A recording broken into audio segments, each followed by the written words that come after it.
যারা আছে তাদের নিরাপত্তা দেওয়া আমার কাজ, আমরা নিরাপত্তা দিয়ে আছি। এটাই। যারা আজকে এখানে মোটামুটি হাজারখানেক শিক্ষার্থী জড়ো হয়েছে, তারা যদি মেইন রোডে আসে, আপনাদের ভূমিকা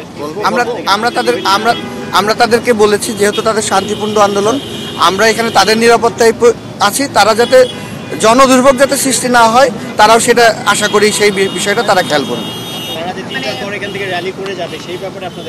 না, আমরা তাদেরকে বুঝিয়েছি তাদের আন্দোলনে তাদের নিরাপত্তায় আমরা আছি, আমরা এইটুকুই বলতে পারি। ঠিক আছে, না জনদুর্ভোগ যাতে সৃষ্টি না হয় সেই ব্যাপারে আমরা তাদেরকে অনুরোধ করেছি এবং তারাও আমাদেরকে কথা দিয়েছে জনদুর্ভোগ সৃষ্টি হয় এমন কোনো কিছু তারা করবে না। দেখেন, রাজনৈতিক ব্যক্তিত্বের কোনো বিষয়ে আমরা কথা বলতে পারি। সরকার থেকে বলা হয়েছে যে আমরা পুলিশকে গুলি করার জন্য দেখামাত্র গুলির কোনো নির্দেশনা দিই না। এই বিষয়ে এখন আপনাদের প্রতি কি নির্দেশনা আছে?